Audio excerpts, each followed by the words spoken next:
میں theoretically discuss کر رہا ہوں اس اداریے میں کہ اگر کسی حکومت کو گرانا ہو یا چھٹی کرانی ہو تو کیسے چھٹی کرائی جاتی ہے. تو اس سے پھر میں نے تاریخ کا حوالہ دیا کہ سب سے پہلی تبدیلی ایوب خان صاحب لے کے آئے، مگر وہ خود ایمبیشس تھے، کوئی جواز نہیں تھا، کوئی حالات ایسے نہیں تھے، مگر وہ خود ایمبیشس تھے، انہوں نے کو کیا. اور باہر بھی ایسا کوئی ماحول نہیں تھا ان کے حق میں یا ان کے خلاف، اور جب انہوں نے کیا تو کوئی ریزسٹنس بھی نہیں تھی، مگر ان کا ذاتی فیصلہ تھا، ایمبیشس تھے، انہوں نے کیا، کر لیا. اگلا جو انٹرونشن ہوئی ضیاء الحق صاحب کی، اس وقت ایک ماحول باہر بنا ہوا تھا، اور وہ ماحول کا پورا فائدہ اٹھاتے ہوئے ضیاء صاحب نے اپنا ایک ایمبیشن پورا کیا. تیسرا مارشل لاء کا باہر کوئی ماحول نہیں تھا، مشرف کا جو مارشل لاء تھا کوئی ماحول نہیں تھا. پرائم منسٹر صاحب نے فیصلہ کیا کہ ان کی چھٹی کرانی ہے، اور جس طریقے سے وہ سب کچھ کیا گیا تو اس وقت ایک انسٹیٹیوشنل رسپانس آیا، کیونکہ صرف مشرف صاحب کے خلاف ہی پرائم منسٹر ان کو نہیں نکال رہے تھے، اور لوگوں نے بھی جانا تھا، تو اس لیے پھر ایک انسٹیٹیوشنل رسپانس آیا. اس وقت بھی کوئی ایسا ماحول نہیں تھا باہر، یا کوئی امریکہ کا سپورٹ نہیں تھا، یا ایسی کوئی چیز نہیں تھی، مگر وہ ایک نی جرک ری ایکشن تھا، انہوں نے کر دیا. اور بڑا مشکل ہو جاتا ان کے لیے چلانا بھی پاکستان کو اس وقت، اگر 9/11 نہ ہوتا، تو اس لیے، اور امریکن ایڈ نہ آتی وغیرہ وغیرہ. تو مارشل لاء تو آرمی چیف جب چاہے لگا سکتا ہے، مگر اتنا آسان بھی نہیں رہا اب لگانا، کیونکہ بہت پانی گزر چکا ہے. اب پیور ایمبیشن کے اوپر نہیں لگتا، مشکل ہو گیا اس ملک کو چلانا. اور میرا خیال ہے کوئی بھی نہیں اس وقت، کوئی بھی بندہ نہیں ہے جو چاہے گا کہ اس وقت آ کے اس ملک کو چلائے، اتنا مشکل ہو گیا ہے. وہ آگے جا کے بھی میں ڈسکس کرتا ہوں کیوں اس وقت نون لیگ الیکشن چاہتی ہے، اور کوئی راستہ نہیں اس کو نظر آتا. تو اس لیے میں نہیں سمجھتا کہ مارشل لاء اس وقت اس کی کوئی گنجائش ہے. اور باہر اس وقت جو ماحول ہے وہ بالکل ایکچولی اسٹیبلشمنٹ کے خلاف ہے. یا تو ہوتا نا کہ اس کے حق میں ہوتا، یا نیوٹرل ہوتا، مگر اس وقت اس کے خلاف ہے، اوپر سے معیشت بیٹھی ہوئی ہے. تو اس ماحول میں مارشل لاء لگنا امپاسبل ہی ہے. کوئی بیوقوف ہی ہوگا جو سوچے گا کہ اس کے ضرور، اور وہ چلا بھی نہیں سکے گا ملک. اس لیے مارشل لاء کے ذریعے تو یہ جاتی نہیں، تبدیلی نہیں آتی. اگلا بات یہ کہ جی کیا پھر ایسا کوئی ماحول ہو کہ دھرنے ورنے ہوں، لڑائی جھگڑے ہوں، اور عمران خان صاحب کہیں اچھا جی میں جا رہا ہوں. میرا یہ موقف ہے کہ وہ جانے والے نہیں ہیں. جس قسم کی ان کی شخصیت ہے، اور جو وہ ذہنی طور پہ وہ سمجھتے ہیں کہ انہوں نے کیا اچیو کیا یا کرنا چاہ رہے ہیں، تو ان کو آپ آ کے یہاں بندوق بھی رکھ دیں گے تو وہ نہیں جائیں گے. اور کیونکہ نواز شریف جیسے صاحب جو کہ جن کی ساری ٹریننگ جو ہوئی وہ اسٹیبلشمنٹ کے گود میں ہوئی، انہوں نے آ کے کہہ دیا جب عمران خان صاحب دھرنے کر رہے تھے اور رحیل شریف صاحب اور لوگ بھیج رہے تھے ان کو کہ گھر جاؤ، ریزائن کرو، جاؤ، تو انہوں نے کہا نہیں کرنا، کر لو جو کرنا. تو یہ بھی ایک ماحول کی بات ہوتی. تو اب تو بالکل ہی میں سمجھتا ہوں کہ عمران خان صاحب خود نہیں جائیں گے، کہیں گے اگر آپ نے نکالنا ہے تو ٹیک اوور کر لیں یا نکال دیں مجھے، میں نہیں جاؤں گا. تو اس قسم کا تو میں سمجھتا ہوں وہ بھی راستہ بند ہے اب.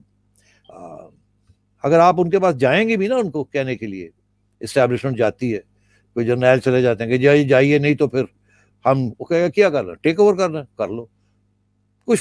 سو ہی از دیٹ سارٹ آف اے گائے. تو میں سمجھتا ہوں وہ راستہ بھی بند ہے. تو اب پھر کون سا راستہ ہے؟ راستہ یہی رہ گیا کہ قانونی طور پہ کسی طریقے کے ساتھ عمران خان صاحب کی تبدیلی ان کو چھٹی کرائی جائے. اچھا، تو میں نے اس صورت میں یہ کہا کہ وہ ایک ہی راستہ ہے، vote of no confidence parliament کے ذریعے، اور کوئی راستہ ہی نہیں ہے ایکسیپٹ وایا پارلیمنٹ. اب وہ کون سی صورتحال ہوگی جس میں وہ پارلیمنٹ کے ذریعے یہ وقت آئے گا، مگر میں وہاں ابھی گیا نہیں ہوں، مگر ہم ڈسکس کر سکتے ہیں. تو اس لیے میں نے یہ کہا کہ زرداری صاحب نے یہ جو بات کہی ہے کہ ووٹ آف نو کانفیڈنس کے ذریعے ہی چھٹی ہو سکتی ہے، دھرنوں کے ذریعے نہیں ہو سکتی، اس کے دو معنی ہو سکتے تھے. ایک تو یہ کہ جی آخر میں جا کے ووٹ آف نو کانفیڈنس ہی کرنا پڑے گا، اس سے پہلے جو مرضی کرتے رہیں آپ. عمران خان صاحب خود نہیں جائیں گے اور مارشل لاء نہیں لگے گا، اور ویسے بھی مارشل لاء تو کوئی چاہتا ہی نہیں ہے، اور وہ خود نہیں جائیں گے. تو پھر ایک ہی یہ راستہ رہ گیا، ووٹ آف نو کانفیڈنس.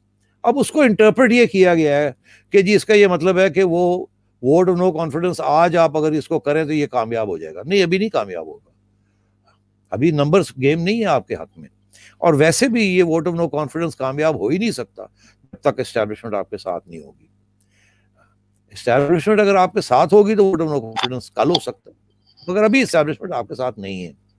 تو میرا یہ موقف ہے کہ آگے جا کے دیکھنا یہ ہے کہ کس کرائسس, یہ کرٹیکل سٹیج کے اندر اسٹیبلشمنٹ یہ فیصلہ کرتی ہے کہ آن نیٹ بینیفٹ لاس کہ عمران خان صاحب رہیں, وہ زیادہ بڑا اس کے لیے ہمارے لیے مشکلات ہیں. اگر یہ چلے جاتے ہیں اور کوئی راستہ نکلتا ہے, کوئی ایسا بندہ مل جاتا ہے یا پارٹی مل جاتی ہے جو ہمارا کام کر لیتی ہے, تو شاید پھر وہ راستہ اس کی طرف آپ آگے بڑھیں. اور جاتے جاتے میں نے صرف یہی کہا تھا کہ زرداری صاحب یہ گیم کھیلنے کے لیے تیار ہے.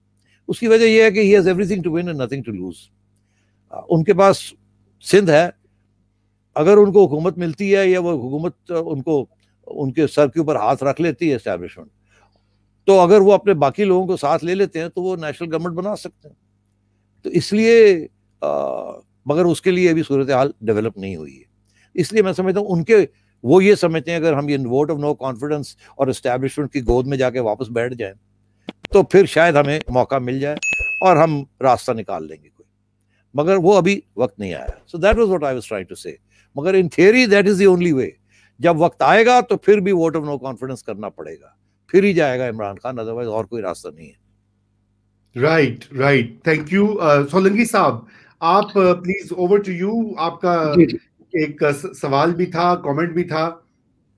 جی سیٹھی صاحب, میں آپ کی اس بات سے تو اتفاق کرتا ہوں کہ جو آئینی طریقہ ہے کسی حکومت کو ہٹانے کا, وہ تحریک عدم اعتماد ہے, یا یہ کہ وزیر اعظم خود اس نتیجے پر پہنچے کہ حکومت چلانا اب ان کے لیے مشکل ہو رہا ہے تو وہ اسمبلیاں توڑ دیں.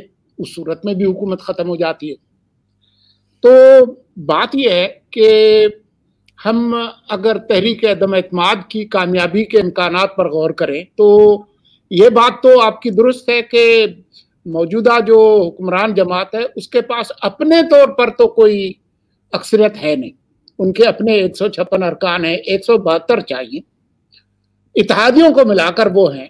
تو اتحادی جو ہے وہ جہاں سے سبز بتی آتی ہے اور وہ آپ کو پتا ہے کہ کہاں سے آتی ہے, تو اس کے بعد جو ہے وہ حکومت گر جاتی ہے. لیکن مسئلہ یہ ہے کہ زرداری صاحب اگر چاہیں بھی کہ کوئی حکومت تبدیل ہو, ان کی اپنی جماعت تو اپنے طور پر ان کے پاس نمبرز ہیں نہیں.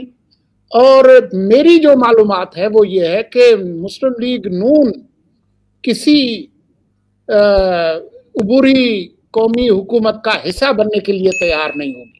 تو پھر یہ ہوگا کیسے؟ یہی میں نے آپ سے کہا نا کہ ابھی حالات ایسے نہیں ہیں, مگر زرداری صاحب کی یہ کوشش ہے ایک طرف کہ اسٹیبلشمنٹ کو منایا جائے کہ میں آپ کا بندہ ہوں, میں ڈیلیوری دے سکتا ہوں, اور دوسری طرف نواز شریف صاحب کو کہا جائے آپ فکر نہ کریں, آپ کو بھی موقع مل جائے گا, اس دلدل سے نکلنے کے لیے مجھے موقع دیا جائے, میں نکالتا ہوں سب کو اس میں سے. تو وہ ابھی سچویشن بنی نہیں ہے, مگر جو میرا جو موقف کافی عرصے سے یہی رہا ہے کہ وہ سچویشن بنے گی. جس طریقے سے اس ملک کے حالات چل رہے ہیں وہ سچویشن بنے گی.